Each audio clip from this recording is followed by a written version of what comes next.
Hey yo, what's up movie makers? Kali ini kita akan membahas film bergenre thriller action yang berjudul The Witch Part 1 The Subversion.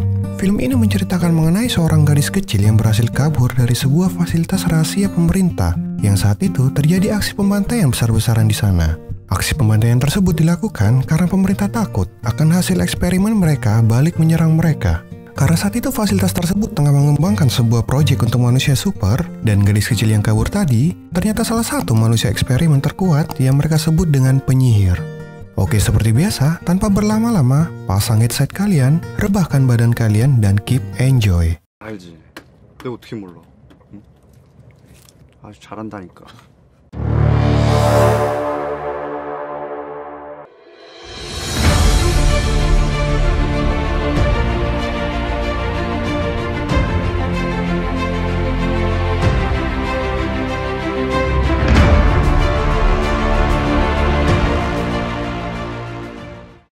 Film diawali dengan cuplikan dokumentasi hasil eksperimen terhadap anak kecil. Para peneliti tersebut mencoba berbagai eksperimen pada tubuh mereka, hingga sampai membedah otak pun mereka lakukan. Lalu setelah cuplikan berakhir, muncullah seorang wanita bernama Dokter Baik di tengah-tengah aksi pembantaian pada anak-anak hasil eksperimen mereka.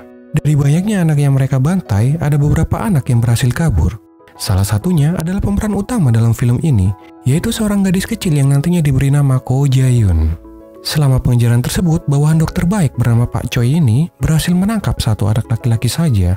Meskipun di situ Dokter Baik terlihat kecewa karena gadis eksperimen terkuatnya kabur, tapi ia tidak terlihat khawatir akan hal itu.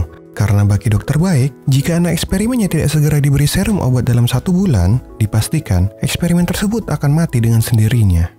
Di tempat lain, gadis kecil yang kabur tadi kini berakhir pingsan di sebuah peternakan dan ditemukan oleh seorang pria bernama Pak Ko. Pak Ko pun lantas memanggilkan seorang dokter untuk merawat gadis itu. Namun dari hasil pemeriksaannya, dokter itu mengatakan bahwa meskipun gadis itu hanya menderita luka luar saja, tetapi ia dipastikan akan kehilangan ingatan, baik itu nama ataupun kehidupan yang ia lalui sebelumnya. Pak Ko dan Bu Ko yang tak tega melihat gadis itu akhirnya mengadopsi gadis itu tanpa mempedulikan masa lalunya. 10 tahun kemudian, Jae-yoon kecil yang sebelumnya Pak Ko adopsi kini hidup seperti remaja normal lainnya, baik membantu ayahnya beternak ataupun merawat ibunya yang menderita Alzheimer. Di usia Jae-yoon yang masih remaja, ia sudah sangat bekerja keras demi membantu ekonomi keluarganya, karena beberapa tahun belakangan harga hewan ternak terus mengalami penurunan. Hingga suatu hari saat Jae-yoon akan berangkat sekolah dengan sahabatnya bernama Myung-hee, ia mendapatkan cara untuk mengatasi ekonomi keluarganya dan mengobati ibunya. Sahabatnya saat itu memberikan kabar bahwa ada suatu kontes pencarian bakat, yang mana juara kontes tersebut akan mendapatkan uang sebesar $500.000. Dan tanpa ragu sedikit pun, akhirnya Jae-yoon ikut mendaftar di kontes tersebut. Meskipun ia pernah hilang ingatan, tetapi bakat dari hasil eksperimennya tidak. Kontes tersebut dengan mudahnya ia lalui dan berhasil lolos dari babak penyisihan. Dan di kontes tersebut tak hanya bakat nyanyinya yang ia tunjukkan, tetapi juga bakat telekinesisnya yang ia samarkan sebagai trik sulap. Kedua orang tuanya saat itu bangga melihat anaknya tampil di TV, akan tetapi saat melihat Jae-yoon melakukan telekinesis di hadapan publik, saat itu juga raut wajah kedua orang tuanya berubah karena khawatir jika suatu saat Jae-yoon akan mengalami masalah karena bakatnya.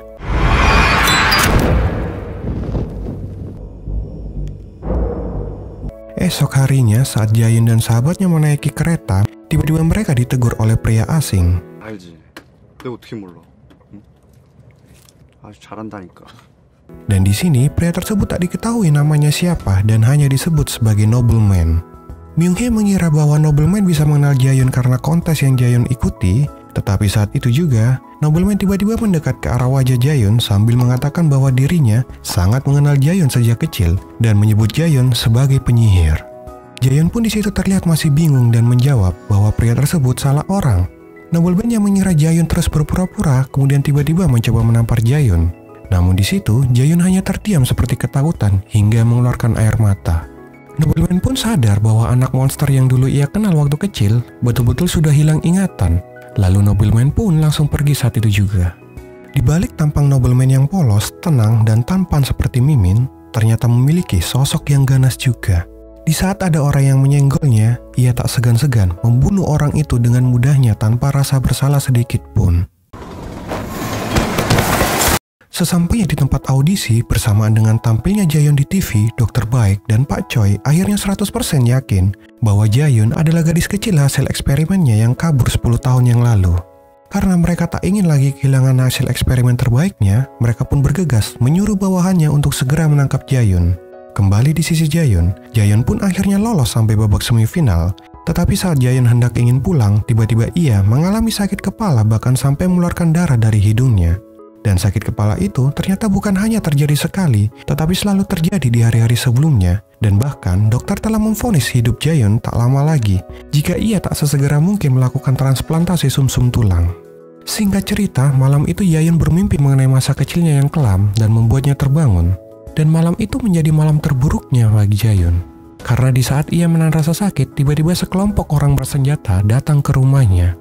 Dan ketika keluar dari kamar, tiba-tiba mulut pistol sudah berada di kepalanya.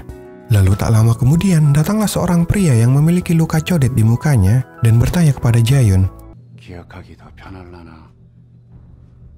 Tetapi Jaehyun lagi-lagi mengatakan bahwa dirinya tak mengenal mereka, dan ia bukanlah orang yang mereka cari. Pria codet itu pun menyuruh Jaehyun untuk membuktikan dirinya bahwa ia bukanlah penyihir yang mereka cari, sambil menyuruh bawahannya untuk mengiris leher sahabatnya secara perlahan. Dan di saat itu juga, tiba-tiba Jaehyun berubah. Dia pun langsung merebut pistol yang di kepalanya, lalu menembak satu persatu para penjahat tersebut. Kini giliran pria codet, Jaehyun menyisakannya untuk dipukul habis-habisan sampai ibunya tak mengenali lagi.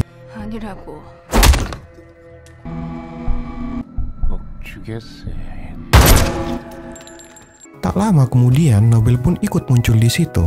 Dia memberitahu kepada Jaehyun bahwa jika dia tidak ikut pergi dengannya, orang tuanya akan dibunuh.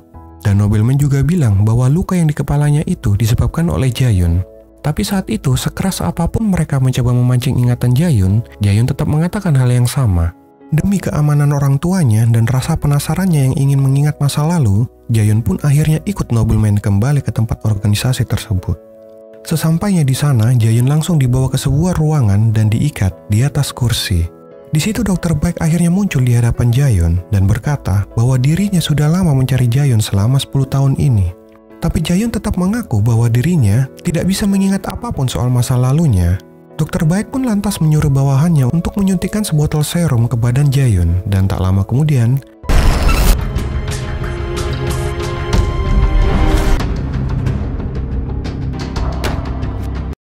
setelah ingatannya kembali satu persatu, Jaehyun pun lantas bertanya pada Dr. Baek alasan mereka membunuh semua anak eksperimennya.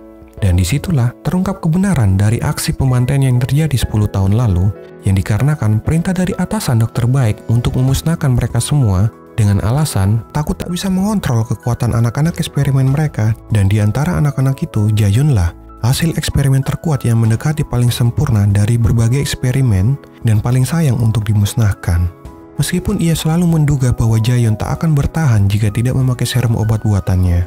Demi memuaskan obsesinya terhadap hasil karyanya untuk mencapai puncak kekuatannya, kini Jaehyun kembali disuntik. Dengan harapan bahwa kali ini, Dr. Baek dapat mengendalikan Jaehyun sepenuhnya. Akan tetapi, di saat Jaehyun kembali sembuh dengan kekuatan penuhnya, disitulah Dr. Baek dan Nobelman sadar bahwa mereka semua telah menari di atas telapak tangan Jaehyun. 안녕하세요, 박사님. Demi menahan Jaehyun, Dr. Baek menyuruh bawahannya untuk memenuhi ruangan Jaehyun dengan gas bius. Tetapi Jaehyun yang memiliki kekuatan serta kepintaran yang bisa dibilang jenius di antara jenius, bisa kabur dari ruangan tersebut, dan tiba-tiba muncullah ia di belakang Dr. Baek saat itu juga. Jaehyun pun memberitahu semua kebenaran pada Dr. Baek bahwa dirinya sama sekali tidak hilang ingatan, dan selama ini ia terus mencari keberadaan Dr. Baek, namun tak ada hasil yang ia dapatkan. Hingga akhirnya ia menemukan sebuah cara agar organisasilah yang mencari dirinya dengan mengungkapkan kekuatannya di hadapan publik. Di situ Dr. Baek baru merasakan betapa seramnya mahakaryanya. Dan tak lama Jaehyun pun menembak kaki Dr. Baek sambil menanyakan di mana formula obat yang ia simpan. Dr. Baek pun berakhir diseret oleh Jaehyun pergi mengambil formula obat. Namun tiba-tiba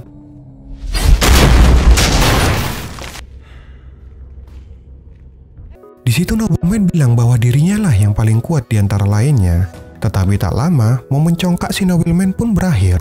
Ia pun langsung diangkat oleh Jaehyun dan ditabrakkan ke dinding saat itu juga. Lalu di situ, 너하고 난 레벨이 달라. 느리네, 여전히. Pertarungan pun menjadi sengit.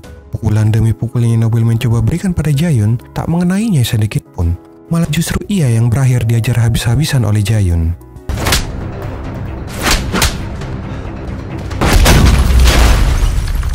Namun saat itu juga Nobleman mencoba menembak Jaehyun lagi dari belakang, tetapi tak berhasil. Karena saat itu Jaehyun menghentikannya dengan telekinesisnya. Lalu kemudian Nobleman pun berakhir ditembak oleh Jaehyun. Jaehyun pun berakhir mendapatkan serum obatnya, dan demi menghilangkan jejaknya, ia pun meledakkan gedung tersebut bersama mayat-mayat di dalamnya, lalu kembali ke rumah sakit untuk melihat ibunya di sana. Dan sesampainya di rumah sakit, Jaehyun lantas mengeluarkan obat dari koper yang ia ambil tadi, dan rupanya obat itu tidak hanya menyelamatkan dirinya, tetapi juga bisa mengobati penyakit ibunya. Namun di situ, setelah Jaehyun memberikan obat tersebut kepada orang tuanya, ia malah ingin pamit pergi pada orang tuanya karena Jaehyun ingin mencari para peneliti serum di organisasi rahasia yang tersebar di Korea demi mendapatkan serum obat yang permanen bagi dirinya. Lalu 3 bulan kemudian, ia pun akhirnya menemui seorang peneliti yang ternyata peneliti tersebut merupakan saudara kembar dari dokter baik. Tetapi di situ peneliti tersebut tak memiliki formulanya dan hanya memberikan serum obat yang sama seperti sebelumnya, yang sama-sama memiliki batas waktu pemakaian. Dan disinilah film pun berakhir.